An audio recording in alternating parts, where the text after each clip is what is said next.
दोस्तों, हाल ही में जो ट्रेन हादसा हुआ, क्या आप उसके बारे में जानते हैं? कैसे हुआ यह हादसा? क्या है कवच, जिसके बारे में लोग कर रहे हैं बात? ऐसा ही सवालों के जवाब जानने के लिए बने रहिए आज के इस वीडियो में। दोस्तों, बड़ी दुख की बात है कि उड़ीसा में ऐसा हादसा हुआ है जो अब तक करीब 300 लोगों की जानें जा चुकी हैं। ऐसा आंकड़ा और ज़्यादा हो सकता है। दोस्तों, ये हादसा ट्रेनों के टक्कर से जुड़ा है, जिसमें एक दो नहीं बल्कि 3 ट्रेनों की टक्कर से हुई है। इसलिए इस हादसा को इस सदी का सबसे बड़ा ट्रेन हादसा कहा जा सकता है। हादसा कितना बड़ा हुआ है, इस बात का अंदाज़ा अब इस बात से लगाया जा सकता है कि मरने वालों की संख्या बढ़ती चली जा रही है, क्योंकि कुछ मीडिया रिपोर्ट के मुताबिक इस भीषण हादसा में 1000 से ज़्यादा लोग घायल हुए हैं। इस एक्सीडेंट के तस्वीरों के मुताबिक अंदाज़ा लगाया जा सकता है कि इस हादसा के बाद बहुत से लोगों को ज़िंदगी भर बहुत से फिजिकल एवं मेडिकल प्रॉब्लम से जूझना पड़ेगा। आइए बताता हूँ कैसा हुआ ये हादसा।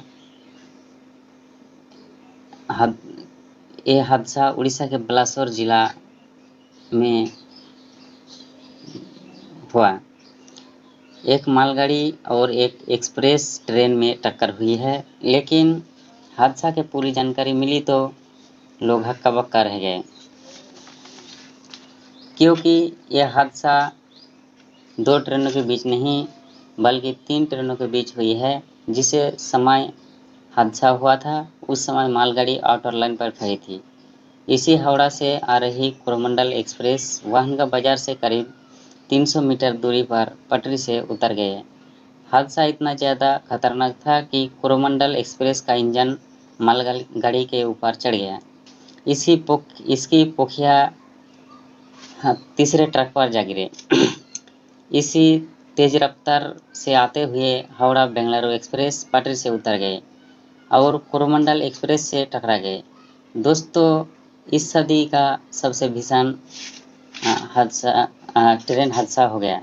ऐसा नहीं कि दुनिया में और कहीं ट्रेन हादसा नहीं हुए हैं, कि इससे ज़्यादा एक्सीडेंट नहीं हुए हैं। अगर हम दुनिया के भीषण एक्सीडेंट की बात करें तो दोस्तों, साल 1917 के दौरान 14 जनवरी को आज से 100 साल पहले रोमानिया में ट्रेन हादसा हुआ था, जिसमें करीब 1000 लोगों ने अपनी जान गंवाई थी। अगर भारत की बात करें तो भारत में अब तक का भीषण हादसा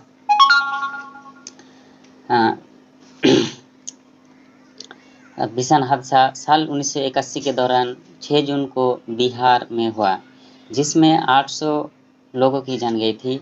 इस हादसा के बाद उड़ीसा को ये हादसा 2 जून 2023 को हुआ। ये दुनिया के 20 सबसे भयानक एक्सीडेंट में शामिल हो चुका है। लेकिन दोस्तों, जो भयानक एक्सीडेंट की हम बात करते हैं, इस तरह के एक्सीडेंट दूसरे देशों में अब तक हुआ करते थे, जब इस तरह के टेक्नोलॉजी के डेवलप नहीं हुए थे, जिससे कि ट्रेन को टकराने से रोका जा सके। लेकिन 1990 के बाद इस तरह के टेक्नोलॉजी डेवलप हुई और दुनिया भर के देशों ने अपने इस टेक्नोलॉजी को अपग्रेड कर लिया। इसलिए 21वीं सदी में हादसे के बात करते हैं तो हमें दूसरे देशों में सिर्फ 2 ही एक्सीडेंट नज़र आते हैं, वो भी बहुत साल पहले। साल 2002 के दौरान एचएफ में और दूसरा 2004 के दौरान ईरान में। उसके बाद कोई भी हादसा नहीं हुआ। लेकिन भारत में कई दशक गुजर जाने के बाद इतना भयानक हादसा हुआ, क्योंकि वर्ल्ड के टॉप लिस्ट में इसका नाम शामिल हो चुका है। दोस्तों, यहाँ पे ध्यान देने वाली बात यह भी है कि दुनिया में आज तक कहीं भी ऐसा हादसा नहीं हुआ जिसमें 3 ट्रेन एक साथ भिड़ गई। उड़ीसा में होने वाले ट्रेन हादसे में कोरोमंडल एक्सप्रेस ट्रेन पटरी से उतरे, SMVT Howrah Bengaluru express superfast train से टकरा गए और एक मालगाड़ी भी भिड़ गए। इन तीन ट्रेनों में से 2 ट्रेन ही लोगों से भरे हुए थे। अगर तीनों ट्रेनों में पैसेंजर होते तो इस हादसे में घायल होने की संख्या और मरने वालों की संख्या और ज़्यादा होती। आइए हम आपको बताते हैं ये हादसा क्यों नहीं रोका जा सका। इस हादसे के बारे में सबसे ज़्यादा ज़रूरी सवाल खड़ा होता है, आखिर ट्रेन हादसा हुआ ही क्यों और उड़ीसा के बालासोर जिला में इसे रोका क्यों नहीं जा सका। क्योंकि 2022 के दौरान रेलवे मिनिस्ट्री ने कवच सिस्टम की बात की थी, जिसका एक डेमो भी दिखाया था। इंडियन रेलवे ने पिछले साल मार्च के महीने में रेलवे से जुड़ी टेक्नोलॉजी कवच में ट्रायल किया था। रेलवे का टेक्नोलॉजी का रेलवे मिनिस्टर अश्विनी वैष्णव की मौजूदगी में ट्रायल किया गया था। ये ट्रायल दक्षिण मध्य रेलवे के लिंगमपल्ली विकाराबाद सेक्शन पर किया गया था, जिसमें आमने सामने आने पर 2 ट्रेनें अपने आप रुक गई थी। उस समय रेलवे मंत्री ने कहा था कि 2022-23 में कवच टेक्नोलॉजी को 2000 किलोमीटर तक लाइन पर इस्तेमाल में लाया जाएगा और हर साल 4000 से 5000 किलोमीटर नेटवर्क जुड़ता जाएगा। सवाल ये उठ रहे हैं कि रेलवे के कवच प्रोजेक्ट को लेकर कहा जा रहा है कि रेलवे ने जीरो एक्सीडेंट टॉलरेंस हासिल करने के लिए लॉन्च किया था। इस हादसे के बारे में रेलवे का क्या कहना है, हम आपको बता दें कि रेलवे कहती है कि कवच टेक्नोलॉजी को अभी तक जोड़ा नहीं गया है। जिस रूट पर हादसा हुआ उस रूट पर कवच सिस्टम नहीं लगा था। आइए बताते हैं दोस्तों कैसा काम करता है कवच। यह सिस्टम इलेक्ट्रॉनिक डिवाइस का सेट होता है। इसमें रेडियो फ्रिक्वेंसी आइडेंटिफिकेशन डिवाइसेस को train, truck, railway signal system और हर स्टेशन पर 1 किलोमीटर की दूरी पर इंस्टॉल किया जाता है। इस सिस्टम को इंस्टॉल करने के बाद कोई भी लोको पायलट किसी सिग्नल को जाम करता है तो कवच खुद ही एक्टिव हो जाता है। इसमें बाद सिस्टम लोको पायलट को अलर्ट करता है और खुद ही सिग्नल का ब्रेक करता है और ट्रेनों को रोक देती है। इसे यूँ समझ लीजिए कि दोनों ट्रेनों में ट्रैक पर आमने सामने आती है, एक डिस्टेंस पर दोनों ट्रेनों को रोक देती है। कवच एक ऑटोमेटिक ट्रेन प्रोडक्शन सिस्टम है जिसमें भारतीय रेलवे ने रिसर्च, डिजाइन एवं स्टैंडर्ड ऑर्गेनाइजेशन यानी कि RDSO के जरिए डेवलप किया है। इस सिस्टम को रेलवे ने साल 2012 में काम करना शुरू किया था। इसके बाद कवच की ट्रायल फरवरी 2016 में किया गया था। मई 2017 में इसे पूरा कर लिया गया। इसके बाद थर्ड पार्टी के द्वारा इसकी सेफ्टी को लेकर टेस्टिंग भी कराई गई थी। इसके बाद टीम फेम को RDSO ने इसे तैयार करने के लिए चुना था। पहले फेज में 110 किलोमीटर रफ्तार से चलने वाली ट्रेनों के लिए इसे बनाया गया था। बाद में 160 किलोमीटर प्रति घंटे से चलने वाली ट्रेनों के लिए भी इसे विकसित किया गया। लोग इस कवच सिस्टम की बात कर रहे हैं, इस हादसे की बात कर रहे हैं। अगर उस ट्रैक पर इस सिस्टम को लगा होता तो ये हादसा होती ही नहीं।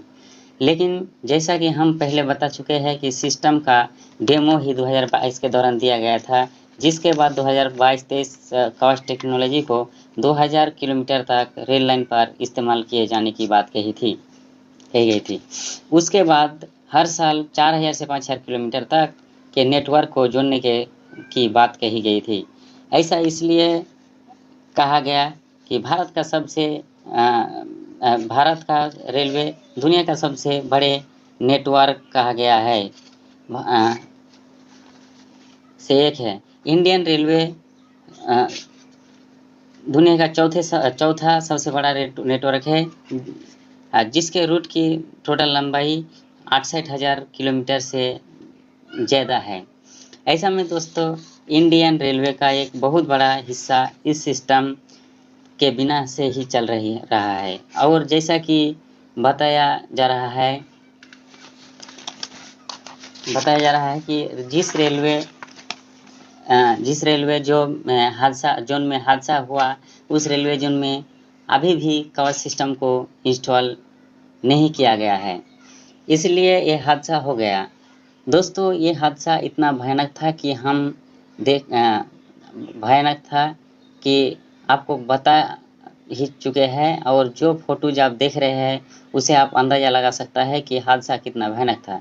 इस हादसे के तुरंत बाद रेस्क्यू ऑपरेशन शुरू कर दिया गया है, एवं इस रेस्क्यू ऑपरेशन में एनडीआरएफ और एसडीआरएफ की टीमें लगाई गई और 600 से 700 जवानों को बचाव के लिए लगाया गया। यहाँ तक कि हादसे के 14 घंटे के बाद भी ट्रेन के बोगी में फंसे लोगों को बोगियों से निकाला जा रहा था। इस रेस्क्यू ऑपरेशन में दोस्तों दो सबसे बड़ी प्रॉब्लम थी। ट्रेनों के डिब्बे एक के ऊपर एक चढ़ गए थे, जिसके वजह से टीम को डिब्बों के अंदर घुसने में काफ़ी परेशानी हो रही थी। वही दूसरे ओर हादसा इतना ज़्यादा खतरनाक था कि लोग भी गंभीर रूप से घायल हुए। ऐसा में किसी घायल व्यक्ति को रेस्क्यू करते समय ध्यान रखना पड़ता है कि उसे और कहीं चोट ना आ जाए। इस हादसे के बाद सेंट्रल रेलवे मिनिस्टर ने भी दौरा किया और कहा कि हादसे की जांच कराई जाएगी। आखिर ये हादसा कैसे हुआ? इस हादसे के बाद दोस्तों हेल्पलाइन नंबर भी जारी की गई है, ताकि जो घायल लोग हादसे में घायल हुए हैं उनके परिवार वालों को जल्द से जल्द जानकारी पहुंच सके। या किसी का परिवार का सदस्य पहुंचता है तो उसकी पूरी तरह मदद की जा सके। इस हादसे के बाद सबसे बड़ा सवाल यही उठता है कि आखिर 3 ट्रेनें एक साथ कैसे टकरा गए। आखिर 3 ट्रेनों में एक साथ कैसे टकरा गए? इससे पहले देश ही नहीं, दुनिया में कहीं भी ऐसा पहले नहीं हुआ। इससे पहले देश ही नहीं, दुनिया में कहीं भी ऐसा नहीं हुआ कि 3 ट्रेनें एक साथ टकरा गए। वीडियो अच्छी लगे तो कमेंट, लाइक एंड चैनल को सब्सक्राइब ज़रूर करें, ताकि आने वाले वीडियो अब तक पहुंच सके। थैंक यू दोस्तों।